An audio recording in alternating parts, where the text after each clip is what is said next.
Alors bonsoir à toutes et à tous, je suis ravi de vous retrouver pour une 364e rencontre Vlil avec Céline Laperto ce soir pour son ouvrage Des jours qu'à ton front j'ai lu, magnifique vers, qui est donc paru aux éditions Viviane Ami, paru le 15 janvier dernier. On est ravi de vous retrouver, Céline. On vous avait reçu il y a quelques temps avec Arpad Kuhn en binôme. C'est votre retour donc maintenant en one woman show. Voilà, je suis ravi de vous retrouver, surtout pour ce portrait de Marceline. On va l'appeler Marceline pour éviter peut-être de répéter constamment le nom, mais en même temps, elle le mérite tellement. Marceline Desbordes-Valmore, dont vous allez nous parler ce soir longuement. J'aimerais que vous nous parliez déjà de votre découverte de cette autrice. Vous en parlez dans le livre, en postface notamment. Vous lui dédiez ce livre-là même, où vous dites à elle qui m'a aidé dans ma quête d'identité, ma sœur de désillusion et d'espoir. C'est un message extrêmement fort, c'est un vibrant hommage. Vous lui faites cet hommage et vous expliquez aussi pour quelles raisons elle a été si importante pour vous en fin d'ouvrage. Est-ce que vous pouvez nous en dire davantage sur cette découverte très tôt finalement dans votre vie? Oui, bonsoir. Alors, effectivement, c'est une découverte adolescente. Voilà, comme on peut en avoir à l'adolescence, hein, quand on est un petit peu tout feu, tout flamme dans nos émotions. Et elle est arrivée pile à ce moment-là. Moi, j'étais une enfant placée, hein, je l'ai déjà expliqué dans un de mes récits. Et Marceline est arrivée voilà, dans cette période adolescente où je lisais avant tout avec mes émotions. Et instinctivement, j'ai vite compris que Marceline écrivait avant tout aussi de cette manière-là, puisque en creusant dans sa vie, je me suis vite rendu compte que ben, c'est une femme du 19e siècle qui n'a pas forcément eu l'instruction qu'elle aurait souhaité avoir. Et son écriture est encore plus bouleversante, je trouve, parce qu'elle écrit vraiment avec ses tripes, si on peut dire, hein. Et ça m'a touchée. L'adolescente que j'étais a senti à quel point son écriture était pleine de failles, de fragilité, et elle touchait directement au cœur. Et l'adolescente que j'étais, qui était précisément en but à ses émotions et en recherche d'identité, ça m'a complètement éblouie. Et je me suis construite en lisant du coup énormément ces recueils de poèmes. Et plus tard, bien plus tard, adulte, l'adulte que j'étais qui a étudié, qui a passé un master de lettres modernes, un CAPES, une agrégation interne, etc. Plus tard, l'adulte s'est intéressé encore plus à Marceline aussi d'un point de vue intellectuel et je me suis rendu compte que oui, j'avais envie d'écrire sa vie, mais je me sentais pas encore nécessairement prête, hein. Ça fait des années que j'ai l'envie d'écrire la vie de Marceline, mais il fallait que je me sente prête à le faire parce que c'est un gros travail et il fallait que je me sente aussi psychologiquement prête à écrire une biographie romancée parce que je sentais qu'il fallait faire œuvre et qu'il fallait aussi ne pas trahir Marceline. Donc j'ai laissé le projet mûrir. Je l'ai lu, je l'ai enseigné, j'ai écrit d'autres choses avant, notamment Les chemins d'exil et de lumière, la biographie romancée de mon élève, ce qui m'a permis un petit peu de tâter le terrain. Et c'est seulement là où je me suis dit, c'est bon, je me sens à la hauteur du projet, je me sens prête à le faire, et maintenant je peux le faire. Alors ça a pris du temps parce que d'abord j'ai fait un gros travail de recherche, hein. J'ai relu ses poèmes parce que pour puiser à la source, il faut d'abord relire l'œuvre de l'auteur, mais j'ai aussi lu l'extraordinaire œuvre de Francis Ambrière, hein, qui fait ces deux tomes de plus de 1000 pages chacun, pour vraiment connaître d'un point de vue scientifique vraiment sa vie, parce que je ne voulais pas dénaturer sa vie. Donc j'ai vraiment beaucoup travaillé en amont, fait énormément de recherches, et lorsque je me suis sentie prête à le faire, là je me suis lancée. Alors justement, par rapport à cette femme, j'aimerais que vous nous parliez d'elle, parce que je pense qu'en France, on est encore beaucoup à ne pas la connaître. Elle est extrêmement, finalement, elle est plutôt connue par ses pairs. On parlera tout à l'heure, en effet, de Baudelaire, de Verlaine et d'autres qui l'ont adoubée. Mais finalement, aujourd'hui, 200 ans après, est-ce qu'elle est véritablement connue, reconnue, étudiée? J'ai des doutes sur le fait qu'elle soit finalement plutôt connue. comment vous pourriez la décrire, même si elle a eu différentes facettes, mais elle a été peut-être la précurseur comment dire, d'activités similaires faites en même temps. On a rarement vu une actrice ou quelqu'un qui fait du théâtre et en même temps qui écrit des poèmes. C'est plutôt rare. En tout cas, à cette époque-là, j'imagine que ça l'était. Aujourd'hui, ça l'est encore plus, étrangement. J'aimerais que vous nous parliez d'elle. Comment vous pourriez la résumer, même si c'est très délicat, mais si vous deviez l'expliquer à un enfant peut-être, à quelqu'un, un adolescent, Oui, plutôt. comment vous pourriez- C'est une poétesse romantique avant l'heure, hein, sans en avoir l'air. C'est bien pour ça qu'elle a été reconnue par des génies poétiques tels que Victor Hugo. Et c'est vrai qu'aujourd'hui, elle n'est pas reconnue à sa juste valeur. Elle est un peu connue, mais je dirais de manière stéréotypée. C'est-à-dire que ce dont on se souvient aujourd'hui de Marceline, c'est ses poèmes d'amour et ses poèmes dédiés à l'enfant, justement, hein, parce que la plupart des gens qui se souviennent de Marceline Desbordes-Valmore, c'est par rapport aux poèmes qu'ils ont pu apprendre au premier degré, en CM1, CM2, Le Petit Oreiller, etc. Donc il y a le clan de ceux qui se souviennent de Marceline pour la poétesse de l'enfance, et il y a ceux qui se souviennent d'elle pour ses poèmes amoureux, très évidemment mis en musique de manière très belle par certains chanteurs. Mais ce n'est pas tout ce qu'il faut retenir effectivement de Marceline. C'est oublier aussi d'autres aspects de sa plume, parce que c'était aussi une poétesse engagée. On y reviendra, mais elle a écrit de très très beaux poèmes, notamment sur la révolte des Canuts à Lyon. Donc il y a tout un aspect de sa plume qui est très engagée, très belle dans vraiment aussi ces émotions-là, pas que les émotions de l'amour, mais des émotions aussi liées à l'aspect social, hein, à ce qu'elle voyait de son pays, parce que c'était quelqu'un qui regardait son pays, qui se sentait impliqué par ce qu'il se passait dans son pays.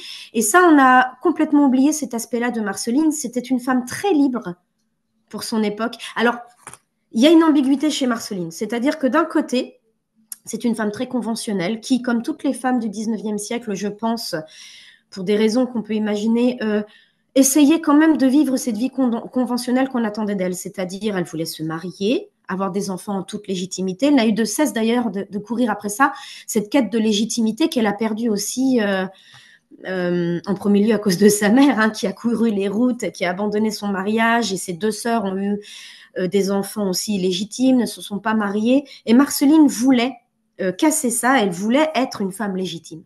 Et en même temps, je crois qu'elle ne se rendait pas compte que justement, c'était une femme très libre qui prenait des décisions pour elle-même. À certains moments de sa vie, elle a été capable de partir, de dire ça ne fonctionne pas, alors je m'en vais. Elle est partie quand même à Bruxelles avec son fils sous le bras, parce que justement, le mariage auquel elle rêvait n'a pas eu lieu. Elle a dit qu'un tienne, je vais me réinventer, je pars toute seule.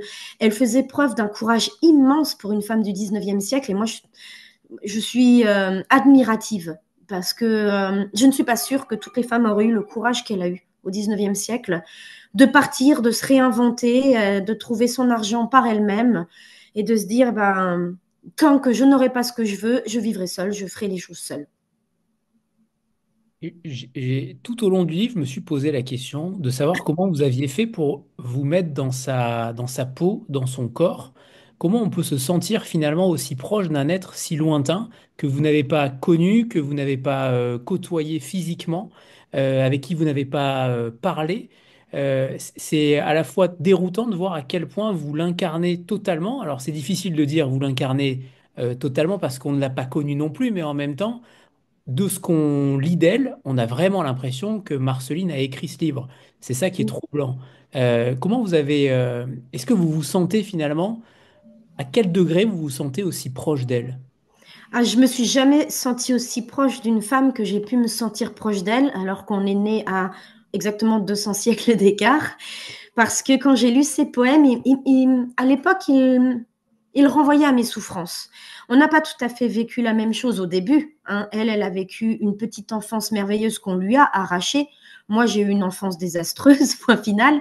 Mais il y a certaines, je dirais, un grand nombre de blessures de femmes, de blessures intimes que j'aurais pu écrire. Parce qu'on a vécu, on a les mêmes blessures, on a le même parcours de femme sur beaucoup de choses. Et du coup, pour moi, c'était pas difficile de l'incarner. J'ai intégré sa peau sans la moindre difficulté parce que psychologiquement, je comprenais tout ce qu'elle a vécu.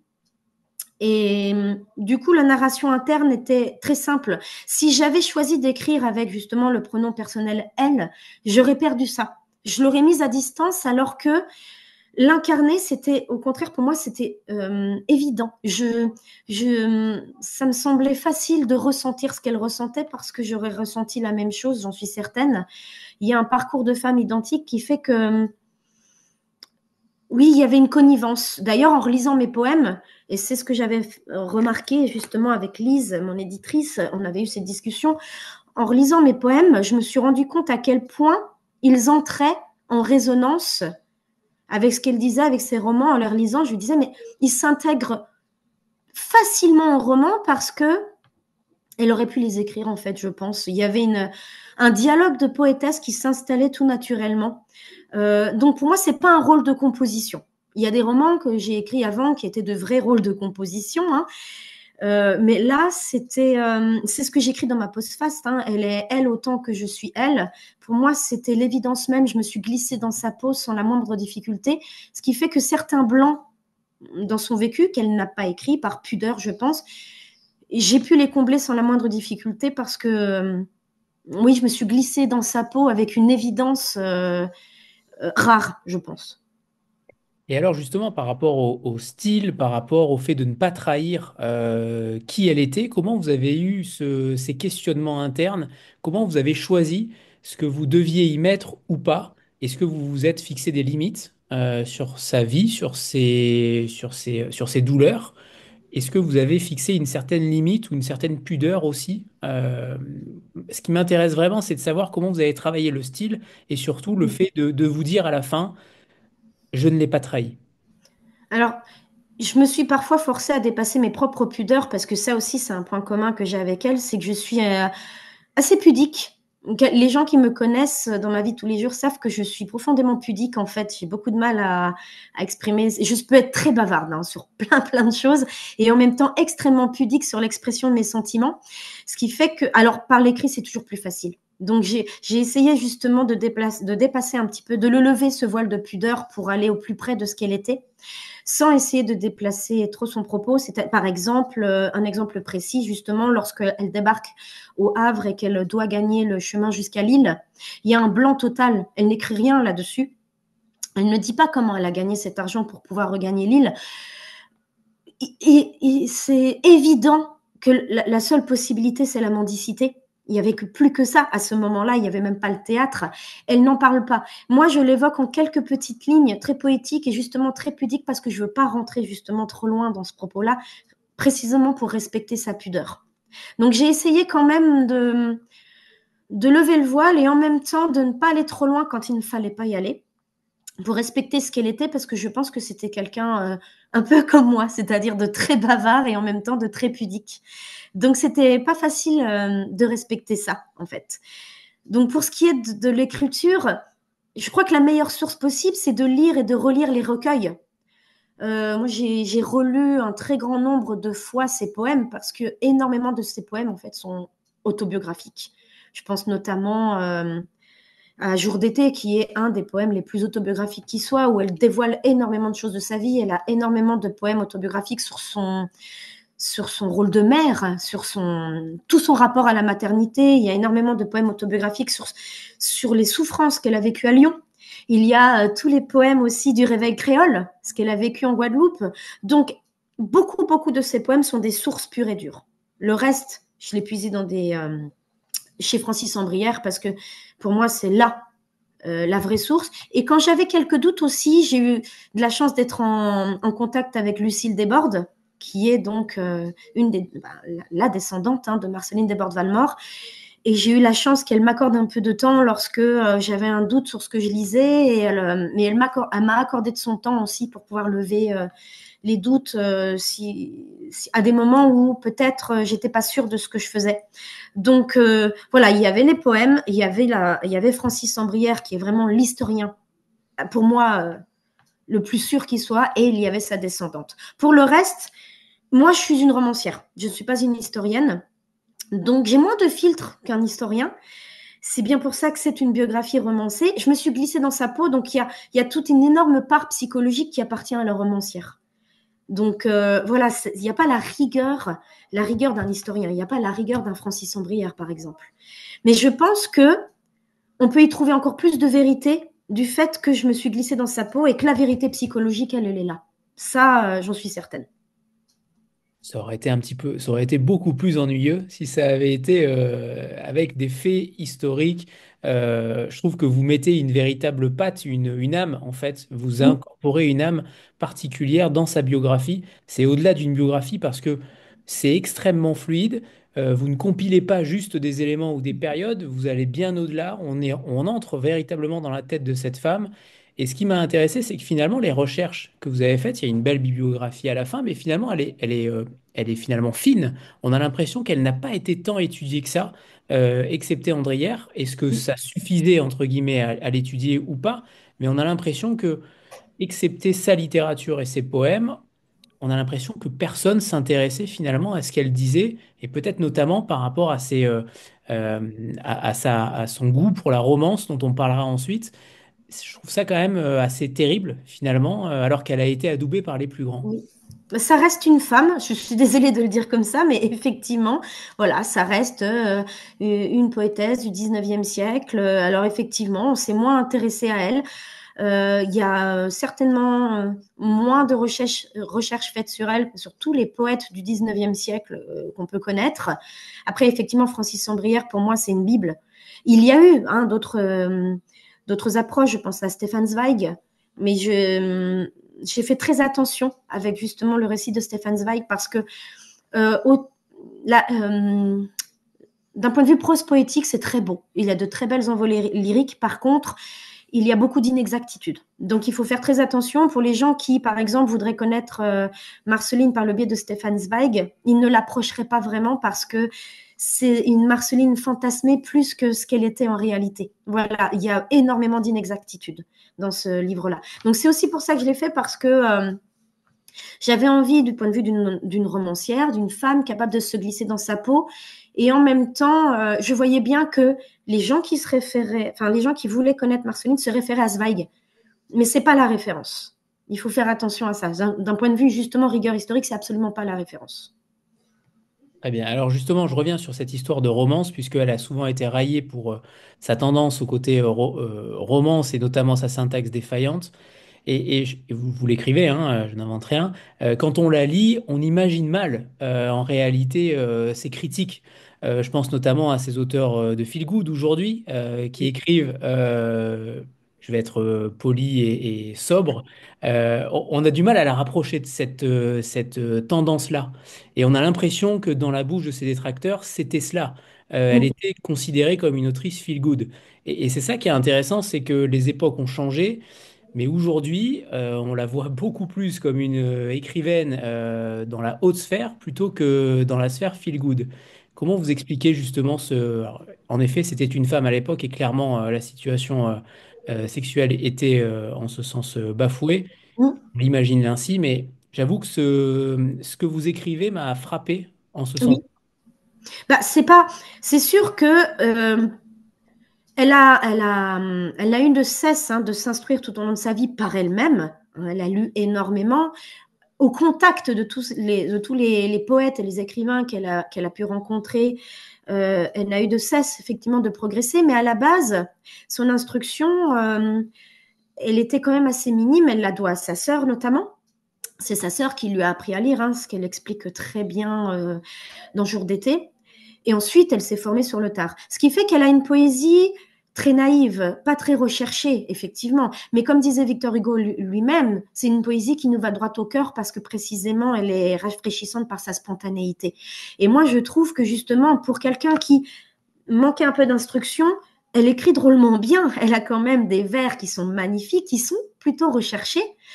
Et elle a eu de cesse aussi de travailler ses recueils.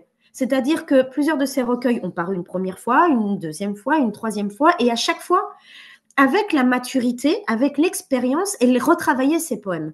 Donc c'était aussi quelqu'un qui était perfectionniste, elle avait conscience de ses failles et elle n'avait de cesse de vouloir progresser. Donc je trouve que c'est assez injuste, effectivement, de la classer. C'était en tout cas à l'époque assez injuste de la classer parmi les auteurs feel good, cette espèce de poème sirupeux, alors que c'était pas du tout le cas. Et d'ailleurs, il y a certains de ces poètes, de ces poèmes justement, qui avaient été censurés à l'époque à la demande de son éditeur, parce que précisément, ils étaient un petit peu trop subversifs. Je pense au poème qu'elle avait écrit sur la liberté de la presse, à une époque où justement on se battait hein, pour la liberté de la presse. Et son éditeur lui-même, ce que j'écris dans le roman, son éditeur lui-même lui avait conseillé de ne pas les faire paraître parce qu'elles pourraient se mettre en danger. Et elle dit elle-même, bon, d'accord, je vais devoir faire un pas de côté. Et justement, je pense qu'elle avait conscience que c'était encore une fois la rejeter vers ce statut de femme qui écrit des poèmes pour femmes, etc. Alors que Marceline, c'était tout autre chose. Mais on ne lui laissait pas forcément les coups des franges pour faire ce qu'elle voulait. Et d'où en 1833 où elle publie ce roman autobiographique L'atelier d'un peintre. L'atelier d'un peintre. Là, en effet, on sent que là, elle est avant-gardiste aussi, puisqu'elle pointe du doigt les difficultés pour une femme d'être pleinement reconnue comme artiste. C'est là aussi son talent d'être aussi avant-gardiste, au-delà de toute autre chose. Oui, oui, oui, elle voulait vraiment tout ce devoir à elle-même. Et elle voulait, alors c'est sûr que ça, je pense que c'est un des grands regrets de sa vie, mais comme pour beaucoup, elle voulait vivre de sa plume, elle aurait voulu ne faire que ça.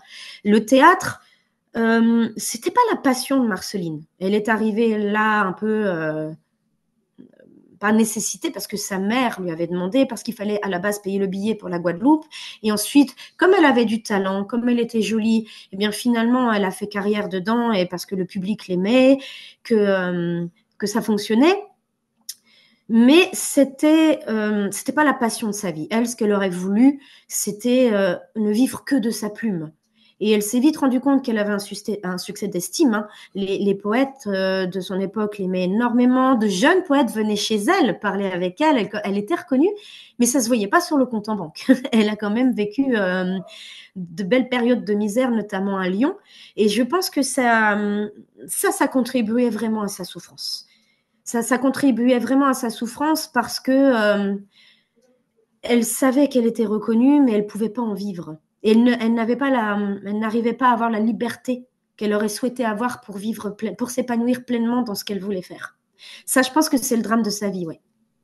Est-ce qu'elle avait conscience de son talent? Vous écrivez que en tant que jeu, alors c'est difficile, il y a clairement un jeu de miroir aussi, vous écrivez que elle a conscience de son talent, mais est-ce que c'était vraiment le cas? Comment elle l'exprimait? Comment vous êtes allé chercher la notion de compréhension de ce qu'elle avait dans les mains, de l'or qu'elle avait dans les mains? Alors oui, elle avait conscience de son talent, mais elle avait un sentiment d'infériorité, justement, comme vous le disiez tout à l'heure, lié à ce manque d'instruction qui la pesait. Elle l'écrit dans beaucoup de lettres, elle en parle avec Latouche aussi. Elle sait qu'elle est faillible à ce niveau-là, elle sait qu'il faut vraiment retravailler ses poèmes, ses phrases, parce que euh, il y a une marge de progrès. C'est-à-dire qu'elle sait qu'elle a du talent, mais elle sait aussi euh, qu'il y a beaucoup de travail à devoir fournir derrière, parce qu'elle, justement, elle ne veut pas justement avoir l'air sous-instruite par rapport justement à ce qu'elle fait publier et par rapport à ses pairs, justement à son époque. Hein. Et je dirais que même les compliments que lui fait un Victor Hugo quand il lui dit vos vers naïfs nous vont droit au cœur, je pense que quelque part, ça la touche et en même temps, ça la renvoie à ça. Ça la renvoie à oui, mais mes vers naïfs, on me fait comprendre que je manque un peu d'instruction. On sent que ça l'apaise. On sent dans ses lettres, on sent dans ce qu'ils se disent avec la touche que c'est quand même quelque chose qui l'apaise. Voilà, elle a le talent, mais elle n'a pas forcément l'instruction nécessaire pour l'exprimer comme elle le voudrait. Et parfois, elle se sent inférieure. Et c'est vrai qu'aujourd'hui, on a du mal à entendre un auteur dire qu'il est talentueux sans travail. Là aussi, elle est avant-gardiste, je trouve, dans la notion de travail de l'écriture. Elle est autodidacte totalement, en effet, et on sent que elle a compris que le talent sans le travail n'existerait pas, et que pour elle, en plus, en étant femme, sans travail, son talent ne pourrait pas jaillir. Oui, elle est travailleuse, elle est perfectionniste. Comme je vous le disais, on voit que ces recueils ont été publiés plusieurs fois, à plusieurs années d'écart, et on le voit si on regarde si on regarde les différentes versions, on voit qu'elle a beaucoup travaillé, elle a beaucoup progressé au contact de la touche, parce que cet homme a pesé évidemment pour le meilleur et pour le pire dans sa vie, mais d'un point de vue littéraire, il lui a apporté beaucoup. Il a vraiment été l'artisan de la vie littéraire de Marceline Desbordes-Valmore, ça on ne peut pas le dénier. Sandra, c'est à toi. Oui, bonsoir, bonsoir Céline, bonsoir tout le Ça, monde. On vous entend très habité par le personnage de Marceline, enfin par le personnage, oui, puisque vous avez fait un roman, justement. C'était un peu aussi l'objet de ma question. Enfin, je me demandais en fait si vous l'aviez écrit ce roman parce que justement le personnage vous habite depuis toujours, depuis l'adolescence en tout cas, et que vous aviez besoin d'écrire comme un écrivain peut avoir besoin sur tel ou tel sujet. Ou est-ce que vous l'avez aussi écrit pour qu'elle soit mieux connue et rendre hommage enfin à son talent justement dont vous parlez depuis tout à l'heure? eh ben, il y a un mélange des deux. Je dirais que, évidemment, comme tout écrivain, il y a un petit côté nombriliste. Effectivement, il y a une telle connivence entre elle et moi que, et oui, parler d'elle, c'est parler de moi, c'est parler d'elle. Donc, il y a évidemment, en premier lieu, j'avais besoin d'écrire sur elle parce que ça m'aidait à me comprendre aussi moi-même tant je la comprenais. Et d'un autre côté, effectivement, c'était essayer de la remettre en lumière. Quand j'écrivais, alors ce qui était drôle, et on en a plaisanté avec Lise à ce moment-là, c'est au moment où j'étais en train d'écrire ce roman, j'étais vers la fin d'écriture de ce roman lorsque je me suis rendu compte que Marceline Desbordes-Valmore était au programme de l'agrégation de lettres modernes, l'agrégation interne. Et ça m'a beaucoup fait rire. Je me suis dit non, mais alors là, c'est quand même énorme. C'était vraiment une coïncidence pas voulue. Hein. J'ai pas écrit parce que c'était au programme de l'agrégation. Je m'en suis rendu compte d'ailleurs assez tardivement. Mais ça m'a fait plaisir. Je me suis dit ah, enfin, on s'intéresse à elle, quoi. Oui, les Baudelaire, oui, les Victor Hugo, oui, les Lamartine, tout ce que vous voulez. Mais enfin, dans un concours aussi exigeant que l'agrégation de lettres modernes, enfin, Marceline Desbordes-Valmore, ça m'a vraiment fait plaisir. Parce qu'en plus de ça, bon, faisant partie un petit peu du sérail de l'enseignement, généralement, lorsque les œuvres sont au programme de l'agrégation, c'est que généralement, plus ou moins tardivement, ils sont au programme du lycée. Donc je me dis peut-être que, moi en tout cas, je les ai devancés puisque j'enseigne Marceline à mes troisièmes, hein, et ils n'ont pas le choix, ils ont leur recueil dans les mains et je l'enseigne tous les ans. Et ça se passe plutôt bien parce que quand on le présente comme je suis capable de le présenter là, quand on lit les poèmes à haute voix, etc., les élèves accrochent parce qu'ils se rendent compte justement de qui elle peut être. Et je lis beaucoup les poèmes sur Lyon pour leur montrer hein, justement que c'est pas que la poétesse de l'amour. Et si je pouvais un peu plus mettre en lumière Marceline, si ses recueils pouvaient un peu plus se lire, eh ben, je serais drôlement contente, oui. Donc il y a un petit peu des deux, il y a un petit peu de narcissisme comme tous les écrivains, mais il y a aussi une vraie volonté de remettre Marceline en lumière, oui. Et puis on a l'impression que 1806, ou en tout cas le début du 19e siècle, c'est loin, mais vous faites émerger beaucoup de thématiques finalement contemporaines. Je pense notamment à celle-là, et je vais vous citer. Il en va ainsi des femmes artistes depuis toujours. On les aime jeunes, belles, graciles, fluettes, fragiles, naïves, touchantes, enfantines, suffisamment femmes pour susciter désir et fantasmes. Jeunes, vierges, presque effarouchées, qui ne demandent qu'à être conquises, enseignées sur l'art et la manière, par des hommes oisifs dans leurs fauteuils rouges qui peuvent à loisir s'imaginer dépucelage et nez fourré dans les corsages de ces grandes prêtresses des sentiments. Alors ça m'a fait penser à, en effet, c'est extrêmement contemporain et peut-être un petit peu moins aujourd'hui, puisqu'on voit que maintenant, les femmes plus âgées ont aussi leur place, notamment dans le cinéma. On pense à Demi Moore, on pense à Nicole Kidman, entre autres. Il y a quand même une évolution, mais là aussi, on sent que vous faites émerger des thématiques qui sont à la fois contemporaines, à la fois anciennes, et on sent sa patte, on sent son intuition aussi sur ce que vont être peut-être les siècles suivants.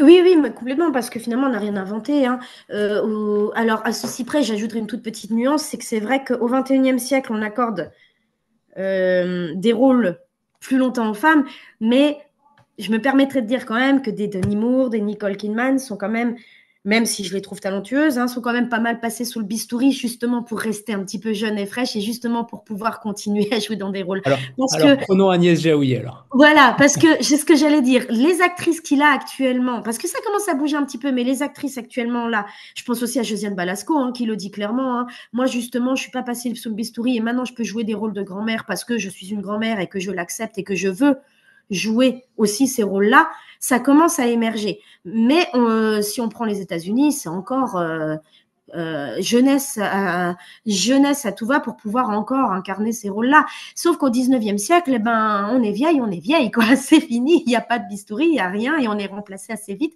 Ce que vit Marceline, elle se le prend en pleine figure à Lyon. Ses amis, plusieurs de ses amies comédiennes se le prennent aussi en pleine figure. Elle remplace elle-même, quand elle arrive à Paris, qu'elle a 18 ans, Madame de Saint-Aubin, qui justement commence à être vieillissante alors qu'elle a à peine 40 ans. Elle a à peu près mon âge, c'est terrible.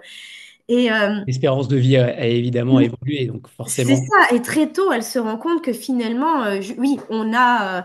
Et elle le vit aussi justement avec La Touche. Hein, où elle se rend compte qu'elle est La Touche part à la campagne avec une jeunette et elle s'est jamais sentie aussi vieille qu'à ce moment-là. Et elle se dit mais c'est pas possible, je ne peux pas être que ça. Et c'est là qu'elle se rebelle un petit peu. Et c'est justement pour ça aussi qu'elle voudrait ne vivre que de l'écriture, parce que l'écriture n'a pas d'âge, l'écriture n'a pas de ride, et au moins on ne ressent pas qu'on ne peut pas remonter sur scène parce que on a la ride saillante au milieu du front. Et très très vite, elle se rend compte effectivement, excusez-moi de l'horreur que je vais dire, mais au 19e siècle, de la date de péremption, quoi. Et ça, c'est horrible parce que Marceline, elle, ça, ce point commun, on ne l'a pas nécessairement. En tout cas, je ne le ressens pas encore, mais Marceline, oui, a une peur terrible de la vieillesse. Ça se sent. Alors, j'aimerais que vous nous parliez finalement de son œuvre aussi, de ses poèmes, peut-être d'élégies et romances qui a été publié en 1819, alors publié à 1100 exemplaires, de ce que j'ai cru comprendre. C'est Euh, beaucoup pour l'époque quand même. Ouais, je pense que c'est pas mal. Pour être une femme et à l'époque, clairement, ça me paraît beaucoup. On parle souvent de poésie de dialogue pour Marceline. J'aimerais bien que vous nous expliquiez finalement en quoi sa poésie se décante, en quoi elle se différencie peut-être aussi de d'autres auteurs. Si vous deviez la conseiller, si vous deviez conseiller peut-être un recueil en particulier, quelque chose qui pourrait être entre guillemets survivant aujourd'hui, lequel vous conseilleriez? Alors moi, je réfléchis pas forcément en termes de recueil, et ça, pas que pour elle. Généralement, moi, je réfléchis plutôt en termes de poèmes préférés, et ils sont pas forcément dans les mêmes recueils. Mais je pense que ce qui a fait la différence avec Marceline, c'est que Marceline, c'est aussi une poétesse de l'émotion quotidienne. C'est-à-dire que beaucoup de ses poèmes nous touchent au cœur parce que c'est l'émotion vive et brute que l'on ressent comme ça à l'instant T, en tant que femme notamment. Je pense à beaucoup de ses poèmes où elle. Victor Hugo était un peu comme ça aussi sur certains de ses poèmes. C'est elle décrit les scènes quotidiennes avec ses enfants, le plaisir qu'elle a à les regarder jouer, à les regarder se disputer. Il y a même un poème où elle parle de la difficulté d'élever des adolescents. Moi qui suis mère de 2 adolescents, je peux vous dire qu'en le relisant après, je me suis dit ah ouais, je comprends très bien. Mais elle parle aussi du deuil maternel, et ça touche au cœur à toute femme qui a perdu son enfant. Elle parle aussi de blessures amoureuses, mais aussi, justement, elle qui s'est quand même fait pas mal rouler dans la farine, on peut le dire, de blessures narcissiques très fortes aussi, de blessures amoureuses, de ce que ça fait aussi dans la déconstruction de la personnalité quand on nous a vendu du rêve et que rien ne se passe. Donc, je pense que ce qui plaît chez Marceline, c'est que ce que l'on vit au quotidien, elle le dépeint d'une manière tellement réaliste, je pense, sans s'en rendre compte, et on se dit mais oui, c'est ce que je ressens, mais oui, c'est ce que j'ai vécu. Et j'ai rarement ressenti ça en fait avec d'autres poètes où il y a une telle l'émotion du quotidien, quoi, de nos brésures quotidiennes, où je trouve qu'elle est très forte dedans. Et il y a plus, je me réfère beaucoup, mais je pense qu'un de mes poèmes préférés, ça reste Jour d'été, parce que c'est le poème où elle explique comment elle a appris à lire, et elle explique que ça a été à la fois une bénédiction et une malédiction, parce que ça a été le début de tout, et en même temps où elle se dit ah ouais, c'est ça la vie, parce que c'est où elle explique que à partir du moment où sa sœur lui a appris à lire, Elle a commencé à lire la Bible et elle a commencé à lire ce qu'il y avait sur les couronnes de fleurs que sa mère déposait au pied des églises. Où elle a compris en fait que sa mère était en train de faire le deuil d'un enfant. Et elle s'est dit, mince, ah oui, il y a eu un enfant après moi qui est mort. Et c'est en lisant les couronnes de fleurs, parce qu'en fait, personne n'en parlait dans la famille, et c'est en lisant les couronnes de fleurs qu'elle s'est rendue compte toute seule de ça. Et elle dit, voilà, c'est ça apprendre à lire aussi, c'est découvrir les douleurs du monde toute seule, par le biais de la lecture. Et je crois que c'est un des poèmes que j'aime le plus au monde, parce que justement, elle se rend compte là du pouvoir des mots, du pouvoir de la lecture, des joies et des meurtrissures que ça engendre. Donc, vous voyez, moi, je ne parlerai pas plutôt de mes recueils préférés. Alors, si vraiment il fallait le dire, je dirais que ce serait Les Pleurs. Ce serait plutôt là parce que dans Les Pleurs, il y a quelques-unes de ses plus grandes déchirures. Il y a la perte de son enfant à Bruxelles. Il y a Hilarion qui lui a fait énormément de mal. Donc, Les Pleurs, ce serait peut-être pour moi le plus beau recueil. Mais voilà, je réfléchis plutôt en certains poèmes. Je pense à Monsieur A.L. aussi, où elle décrit en fait les insurgés de Lyon, tout le sang qui coule sur le pavé de Lyon. On a l'impression d'y être. On entend les cris, on voit le sang qui coule, les balles qui perforent les fenêtres. Voilà. Donc, si réellement on doit dire un recueil, je dirais Les Pleurs, mais sinon, voilà, je serais plutôt du genre à donner le titre de quelques poèmes qui me touchent directement. Et Monsieur A.L. N'est pas moi, n'est pas destiné à moi. Oui, c'est vrai.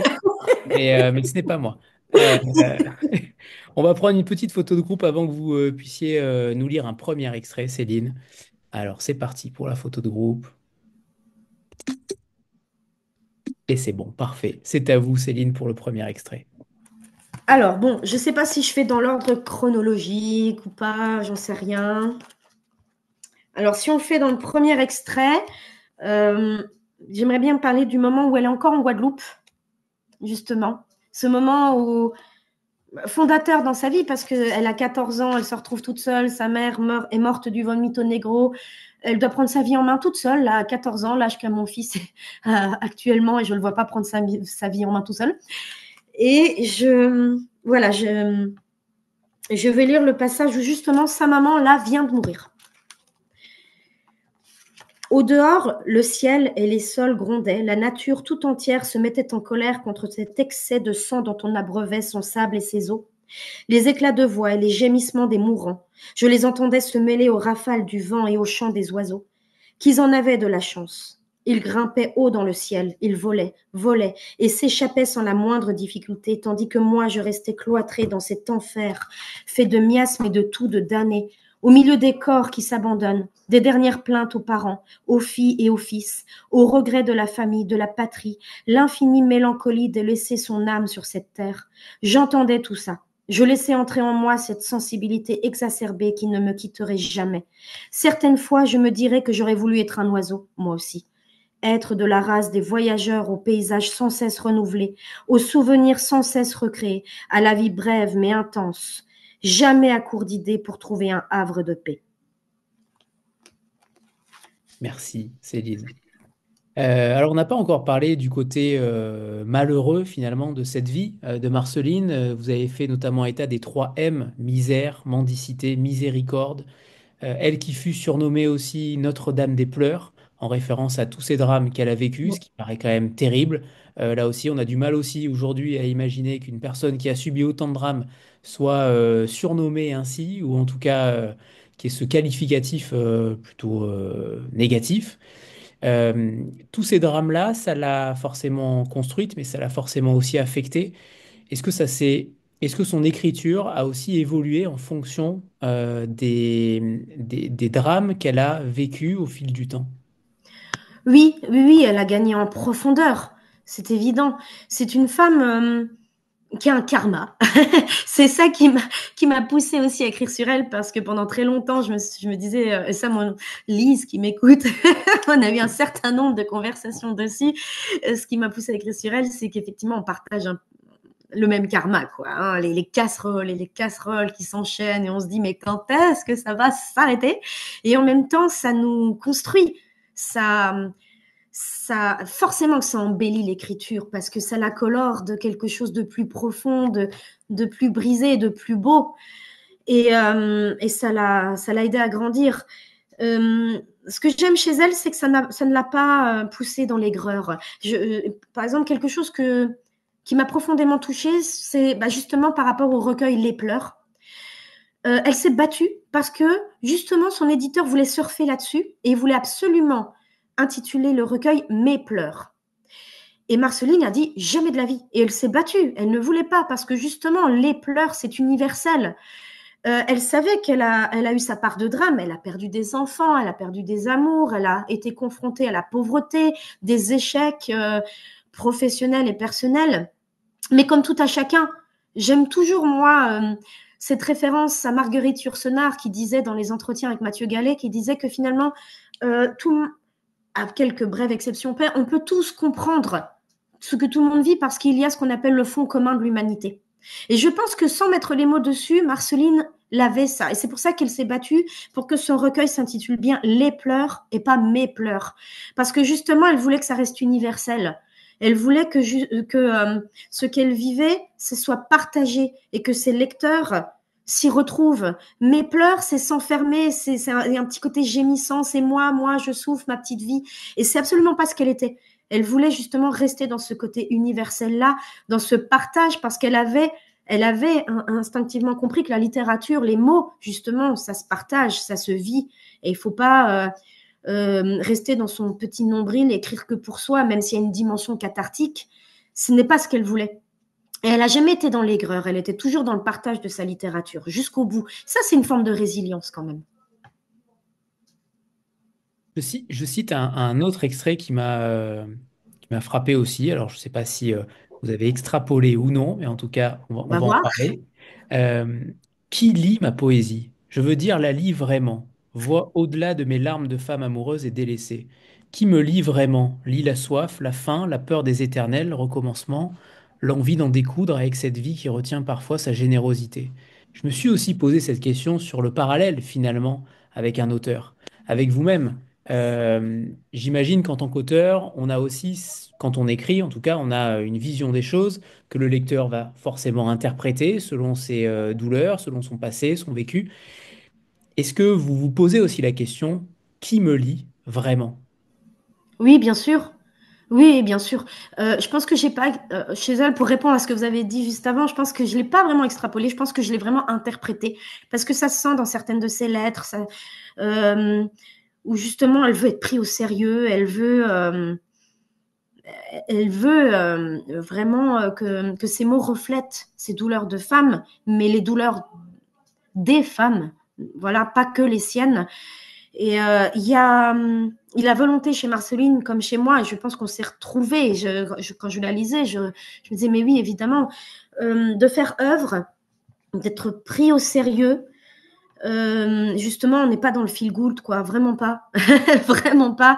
Et je pense que Marceline avait ça chevillé au corps et que c'était son leitmotiv. C'était, je veux être reconnue, je veux qu'on reconnaisse ma poésie, je veux être une poétesse, je veux que mes pères me reconnaissent. Elle avait ça bouillonnait en elle, et c'est évident quand on lit ses lettres, quand on lit l'atelier d'un peintre, quand on lit certains de ses poèmes, c'était criant. Elle voulait absolument être lue pour ce qu'elle était, une vraie poétesse du 19e siècle. Elle voulait être reconnue par ses pairs. Ça se sent.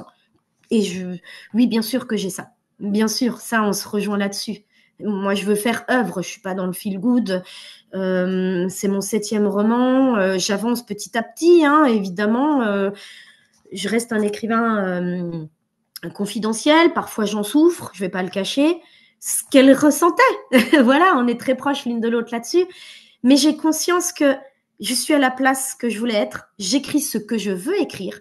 J'ai la chance d'être dans une maison d'édition où on me suit, où on me force à rien.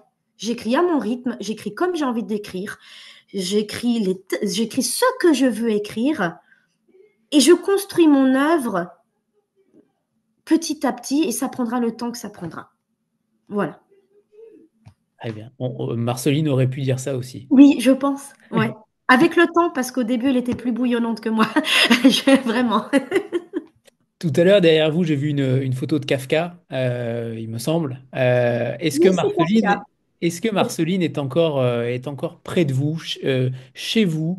Et ma deuxième question étant, comment vous avez réussi à surmonter la petite Marceline, entre guillemets, qui était sur votre épaule tout au long de l'écriture? Est-ce que vous vous êtes senti Marceline? Est-ce qu'il n'y a pas une sorte de dédoublement, ou presque, quand on écrit autant de choses sur la densité et quand on lit autant de choses? Vous avez lu une masse, vous avez dit tout à l'heure, les deux ouvrages de 1000 pages chacun. Euh, mais est-ce qu'il n'y a pas un dédoublement de personnalité? Est-ce qu'on ne se sent pas Marceline à la fin de ce livre-là? Comment vous avez traversé ce livre? Si, forcément un peu, mais comme je pense les acteurs qui interprètent des rôles où ils disent qu'il en reste toujours quelque chose, hein, que ça a déteint un peu sur eux. Oui, moi j'ai été habitée par Marceline pendant très longtemps et je continue à l'être puisque je l'enseigne et voilà, j'ai créé tout un chapitre pour pouvoir continuer à parler d'elle. Euh, et, et en même temps, elle m'a permis, et ça je trouve que c'est le pouvoir de la littérature, elle m'a permis de mieux me connaître. Quand je l'écrivais, je faisais, et ça, je trouve que c'est merveilleux et ça n'arrivera pas forcément avec d'autres romans, mais avec Marceline, c'était évident. Plus je l'écrivais, plus je me découvrais aussi et plus j'acceptais certains aspects de ma personnalité, certaines de mes souffrances, plus ça ouvrait des pans de compréhension de moi-même. Et moi, je ne le cache pas, moi, ça fait 3 ans que je suis suivie très régulièrement par un psy. Et parce que je trouve que tout le monde devrait le faire, je trouve que c'est tellement, ça aide tellement à se construire. Et je lui en parlais régulièrement parce que quand j'écrivais Marceline, ça ouvrait des choses sur moi-même où je lui en parlais après en me disant voilà, il y a ça, il y a ça, il y a ça. Et je trouve que ça a été une période bénie parce que ça m'a permis de faire vraiment le deuil de certaines choses, de comprendre certaines choses, de comprendre certaines de mes frustrations. Écrire sur elle, ça m'a permis vraiment de faire la paix avec beaucoup de choses. Et je ressentais ça chez elle aussi. Marceline a fait la paix avec beaucoup de choses beaucoup plus tard que moi. Elle a la cinquantaine, moi j'ai 38 ans et je pense que j'ai une petite avance, mais peut-être parce que justement j'ai écrit sur elle et qu'elle n'a pas eu la chance d'écrire sur quelqu'un qui lui ressemblait avant, ça lui aurait peut-être permis d'avancer plus vite. Mais justement, avancer dans ses pas, ça m'a permis de peut-être guérir un peu plus vite qu'elle. Voilà. On a un parcours un peu identique, mais j'ai guéri peut-être un peu plus vite qu'elle. Très bien, très intéressant. Euh, J'aimerais vous poser aussi une question sur, finalement, sur l'impact qu'a eu cette autrice. On a compris qu'il était extrêmement important. Est-ce que ça va vous donner des envies de continuer d'écrire sur elle? Est-ce que le chapitre est terminé? Est-ce que ce livre-là est une sorte d'œuvre phare qui vous permet de construire autre chose autour, peut-être sur des thématiques comme le féminisme? Ou alors, vous décidez de vous cantonner finalement à Des beaux jours qu'à ton front j'ai lu. Alors, écrire sur elle comme je l'ai fait, je ne pense pas que je le referai vraiment comme ça. Je pense que ça, c'est le livre phare, comme vous venez de le dire. Euh, voilà, du point de vue vraiment du roman, je pense que j'ai écrit ce que j'avais à écrire. Par contre, il est évident que là, dans ce que j'écris actuellement, elle est encore là, elle est forcément là, puisqu'elle est dans ma personnalité, elle est forcément là en moi et ça déteint forcément sur ce que j'écris. Ça, c'est sûr, c'est dans mon ADN. Je pense que il y aura forcément des traces qu'un lecteur averti retrouvera. Dans le roman suivant, par exemple, il se dira ah, forcément, il y a des liens, il y a un fil rouge. Même, je pense qu'on peut retrouver Marceline pour un lecteur, encore une fois averti, il peut déjà retrouver Marceline dans d'autres choses que j'ai écrites avant. Je pense que Lise, par exemple, ne s'y trompe pas. Il y a un fil rouge et Marceline est un fil rouge depuis tellement longtemps qu'on peut la retrouver en filigrane dans d'autres œuvres et qu'on la retrouvera en filigrane dans d'autres œuvres, mais pas telle quelle, mais pas Céline Laperto écrit sur Marceline Desbordes-Valmore. Plus de cette manière-là. Ça, je pense que ça y est, c'est fait et que je ne le ferai plus. Très bien. Est-ce que vous pouvez nous faire le plaisir, Céline, de nous lire un second extrait? Oui. Alors, j'hésite entre deux choses. Alors, celui-là est très, très sombre. Alors, je vais aller plus vers de la luminosité, là, tout de suite, maintenant. J'aimerais bien un des passages, justement, que j'ai peut-être adoré écrire. C'est le passage où, justement, Marceline vient de survivre à une crise énorme avec Latouche, où elle a failli tout perdre. Et c'est le passage, justement, où elle a plus de 50 ans. Elle a 55 ans. Elle vient, ça y est, elle approche vraiment la maturité de sa vie. Et elle se rend compte finalement qu'elle a failli tout briser à force de courir après quelque chose qu'elle avait déjà depuis très longtemps sans s'en rendre compte. Et c'est le moment où enfin, elle voit Prosper pour ce qu'il est. Elle a évincé Latouche, elle l'a évacué enfin, et elle pose ses yeux sur ce qu'elle avait sans se rendre compte qu'elle l'avait. Et enfin, ça y est, elle est en paix. Et ce passage-là, j'ai adoré l'écrire. Donc, c'est le passage, effectivement, que j'ai envie de vous lire, finalement. Alors, au crépuscule de sa vie, je le regardais vivre son dernier amour avec une jeune Pauline. Il l'avait choisi. Et mes vieux démons remontaient à la surface lorsque je comprenais à quel point cette pensée fixe gâchait l'intégralité de ma vie. Je choisissais mal et demeurais transparente. Rien, un corps de quelques jours, une évanescence, un soupir à peine évacué, un feu de paille, un fantôme. L'amour, c'était l'autre, les promesses, c'était l'autre. Moi, j'étais l'instant à saisir. La petite minute avant de retourner à la vie. Rien. Et me voilà méchante, me voilà sorcière, me voilà tout entière sans retour possible. Me voilà vivante dans ma terreur, me voilà immonde dans mon effroi. Me voilà petite dans mon deuil, me voilà minuscule dans ma perdition. Et voilà que j'ai tout pulvérisé. J'ai plongé dans mon cœur, les mains nues et avides de liberté. Je me suis enivrée de mon désespoir et de mon envie de victoire. Et tout à coup, j'ai vu. Je t'ai vu. Tout à coup, je t'ai regardé, Prosper. Je t'ai vu pour ce que tu étais, l'homme de ma vie. Tu m'as élu, tu m'as choisi, tu m'as vu avant que je te voie. C'est toi qui es venu vers moi. Je me suis souvenu de ton amour, de ta demande en mariage, de ta protection, de ta patience. Tout à coup, mon Prosper, j'ai vu mon alliance à mon doigt. J'ai caressé mon ventre qui a donné la vie. Je ne le trouvais plus si laid à présent. J'ai eu envie de ta voix, de ton appel, que tu traverses mes ombres pour l'éternité de nos dernières heures, au crépuscule de nos existences. Nous avons perdu les Nérac, morts à quelques jours de distance. Nous avons perdu des amis qui savaient ce qu'était le grand amour. Et dans mes rêves, les murmures de Constance parviennent jusqu'à moi. Vois qui tu as, entends sa voix. Lui qui t'aimerait à l'autre bout du monde, lui qui t'admire depuis toujours. Merci Céline. J'ai l'impression que c'est le livre dont vous êtes finalement le plus fier, la plus proche. Même votre écriture, je trouve, a changé. Vous n'êtes quasiment plus la même écrivaine que le roman précédent. C'est ça qui est fou et c'est plutôt rare. En principe, un écrivain ne change pas forcément de style ou de forme littéraire. Je trouve que vraiment, la voix de Marceline a modifié votre écriture. Je ne sais pas si vous l'avez ressenti aussi, mais c'est assez flagrant.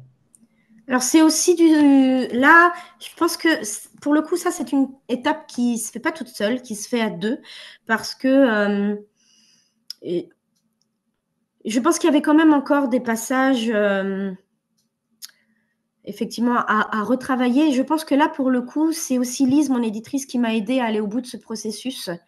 Parce qu'il était là, latent, et qu'il y avait encore quelque part quelques petites, je dirais pas facilité, mais j'allais pas au bout du processus. C'est vrai que c'est le livre que je rêvais d'écrire et je me devais d'être à la hauteur dans le style.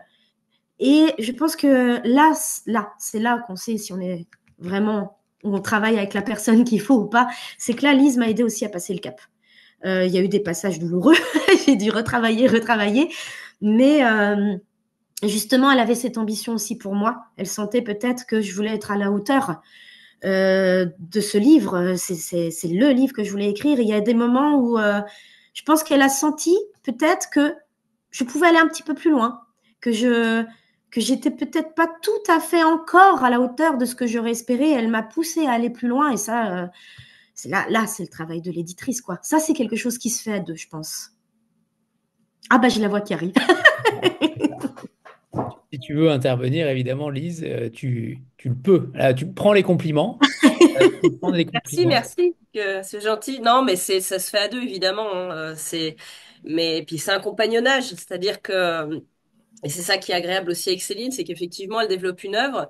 Et en même temps, c'est ça enfin, c'est un cadeau, hein, pour un éditeur que d'avoir un auteur comme ça, parce que on part avec des sujets qui sont un peu plus autobiographiques. Ensuite, on fait déjà un premier angle vers un récit. Ensuite, on fait encore un autre angle vers vraiment un roman avec des causes un peu plus sociales. Donc, on prend de plus en plus de hauteur. De hauteur. Là, on a la biographie romancée. Enfin, c'est un bonheur en fait. Et en même temps, oui, c'est vrai que voilà, on a beaucoup travaillé pour celui-là, mais enfin, on a travaillé normalement, quoi. Enfin, pas non plus. Et- mais oui, c'est un travail d'équipe. C'est-à-dire que Céline, elle me fait confiance, mais moi aussi, je lui fais confiance pour plein de choses. Enfin, puis, enfin, c'est comme ça, quoi. Mais c'est vrai que, comment dirais-je, il faut, voilà, enfin, faut explorer, il faut du temps. En fait, si on laisse pas le temps aux auteurs, si si on prend pas le temps de bien faire les choses, si on prend pas le temps non plus de parler aussi de ses ressentis, hein, en tant que lecteur, forcément, c'est plus compliqué, quoi. Voilà. Donc, merci pour tous les compliments. Je te les retourne, au centuple. Très bien. Très bien. Alors, j'ai deux dernières questions. Pardon, il y a Sandra qui veut. Je t'avais oublié, Ah oui, il excuse-moi. y a une petite main Pardon. levée comme ça. Sandra, c'est à toi. J'avais pas vu. Je vais pas me vexer. Bon, je vais essayer en tout cas. Non, je me demandais en fait si vous aviez, alors peut-être avec moins d'intensité, mais si vous aviez déjà été traversé par un autre artiste que Marceline, ou est-ce qu'elle est vraiment unique par rapport à cette intensité qu'elle vous a et cette énergie aussi qu'elle vous a donnée pour écrire? Alors, à ce point, effectivement, ça m'est jamais arrivé à ce point. C'est-à-dire que, on va dire intellectuellement, j'ai déjà été traversée d'admiration pour d'autres artistes qui m'ont fait vibrer. Ou des fois, je me disais, oh là là, j'aurais voulu écrire ce livre, j'aurais voulu avoir cette plume. Oui, intellectuellement, d'autres artistes m'ont fait vibrer. Mais une telle, on va dire, une telle connivence, je ne l'ai pas ressentie ailleurs qu'avec Marceline. Oui. Parce que là, c'est pas que intellectuel, c'est toute la trajectoire de nos vies. Voilà, c'est tout le karma qu'il y a derrière. C'est vraiment on a des trajectoires communes, on a des brisures communes, on a des émotions communes qui fait qu'effectivement, c'est pas que purement intellectuel ou artistique. Là, il y a une profondeur de femme derrière que je peux pas retrouver ailleurs, je pense. Oui.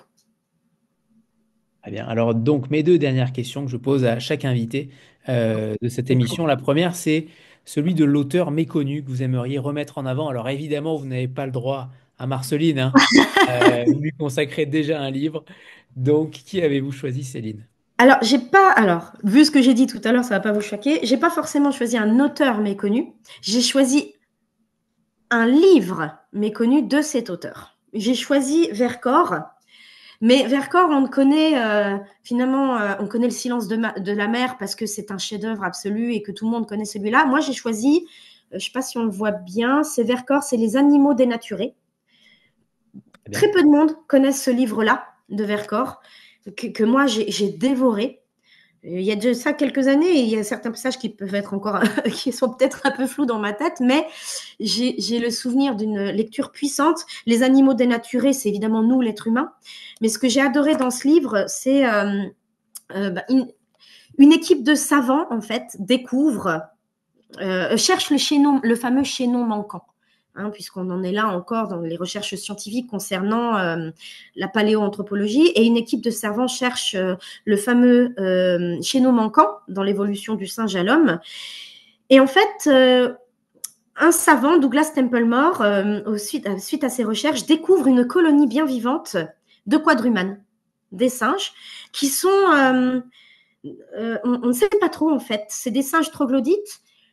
On voit bien qu'ils sont primates, mais en même temps, dans leur comportement, il y a tout un pan d'humanité, on ne peut pas s'y tromper.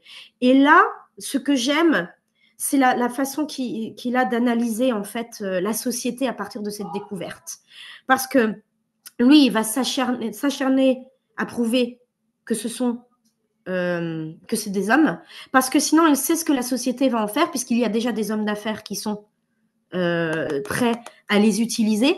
On voit finalement tout ce qui s'affaire autour, puisqu'on voit des hommes d'affaires qui sont prêts à les utiliser comme main-d'œuvre pas chère, parce qu'on se dit, oh, finalement, c'est pas des vrais êtres humains, ça, c'est une sous-race d'humains, on va pouvoir en faire ce qu'on en veut, on va pouvoir réinstaurer l'esclavage, finalement. Et donc, tout le long du livre, ce savant va s'acharner à démontrer, il y aura même un procès de fait, etc., s'acharner à montrer que non, c'est une race d'hommes, et qu'on ne peut pas en faire ce qu'on en veut, qu'on ne peut pas les commercialiser, qu'on ne peut pas les réduire à l'esclavage. Il y a toute la noirceur humaine derrière, il y a vraiment une analyse de ce que l'homme peut être. Et ce roman, je l'ai trouvé absolument magnifique. Voilà, il n'est pas connu de Vercors, mais j'encourage vraiment les gens à le lire pour ceux qui ne l'ont pas lu. Voilà, c'est pas Le silence de la mer, c'est Les animaux dénaturés. Eh ben, très bien, très bon choix, qui n'a rien à voir avec Marceline pour le coup. On voit que vos Pas du tout, lectures je sont suis très totalement éclectique. variées. Et ma deuxième question, c'est celle de retourner dans le passé littéraire et de trouver un personnage de fiction dans lequel vous aimeriez vous incarner à nouveau. Pour le coup, ça aurait pu être Marceline, mais non, Non. non. Et pour lequel vous auriez peut-être eu envie de changer son destin.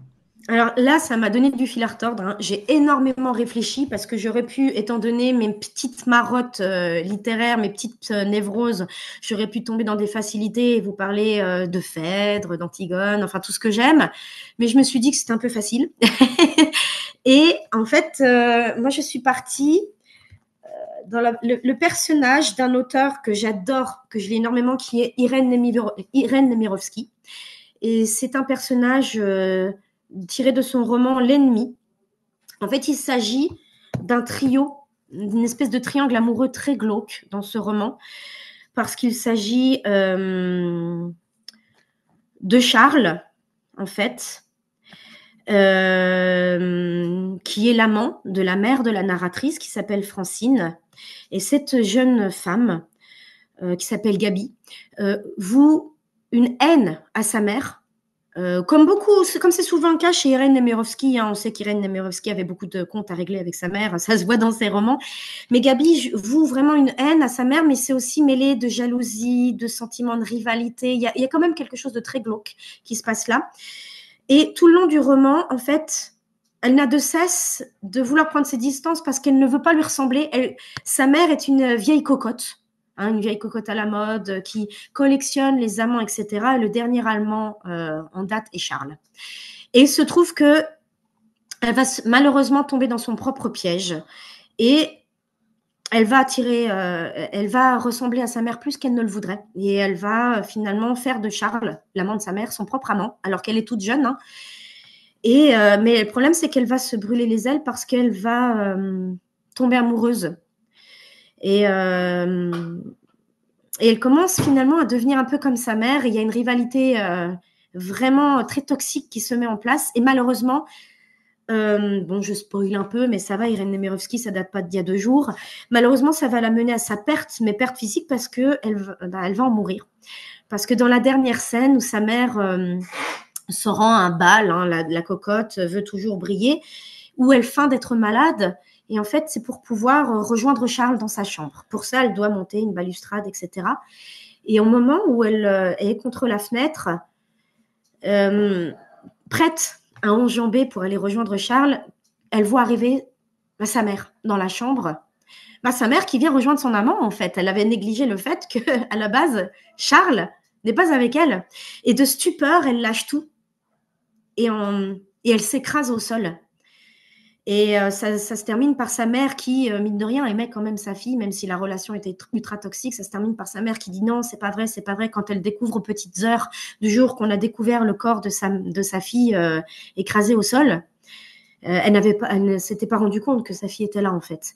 Et moi, je changerais le destin de Gabi. Je voudrais qu'elle se rende compte plutôt qu'elle est en train de refermer le piège sur elle-même et qu'elle ressemble à sa mère là, dans les dernières semaines de sa vie, plus qu'elle ne l'aurait voulu, elle qui voulait justement, elle qui la détestait justement pour pour ce jeu avec les hommes, pour cette vie de cocotte facile. Et je voudrais qu'elle se rende compte assez tôt qu'elle est en train de tirer le piège sur elle-même de manière à ne pas perdre sa vie, là, la jeune adolescente à l'aube de sa vie de femme. Et oui, je changerai son destin, voilà, pour qu'elle prenne une autre route, qu'elle prenne ses distances avec sa mère, mais de vraies distances qui ne la poussent pas à la mort, quoi. Parce que ça m'a déchirée quand finalement c'est elle qui en meurt de tout ça. Voilà, c'est très gai, n'est-ce pas? Mais Non, ce qui me surprend, c'est que vous auriez aimé vivre dans ce personnage. oui, oui, oui, j'aurais aimé, oui, parce que moi, voilà, elle est forte, hein, Gabi, en fait, tout le long du roman, justement, elle a une vision très lucide, très claire sur ce qu'est sa mère, et c'est vraiment les dernières semaines de sa vie où en fait, elle lâche, quoi, et tout s'effondre. Et c'est justement là où je voudrais intervenir pour qu'elle ne lâche pas et que ça ne s'effondre pas. Voilà, qu'elle garde cette lucidité sur sa mère et qu'elle ne devienne pas comme elle, parce que ça l'entraîne dans la mort. Eh ben, très bien, c'est un très bon choix. Une très belle réponse. Merci infiniment, Céline Laperto, Élise, évidemment, Lise, qui est là toujours, telle une bonne fée. On t'embrasse, Lise. Merci pour ces auteurs que tu nous partages à chaque fois et ces romans, donc le dernier en date, Des beaux jours, qu'a ton front j'ai lu, de Céline Laperto, sorti il y a une quinzaine de jours. Et on souhaite évidemment le meilleur à cet ouvrage et surtout à la reconnaissance de Marceline, en tout cas le plus possible pour qu'elle soit enfin réhabilitée, en tout cas davantage connue que ce qu'elle n'est déjà. Merci à toutes les deux. Merci à toi. Merci à vous. Au revoir à tous. Au revoir. Et bonne soupe alors du coup, Céline. Oui. Au revoir tout le monde.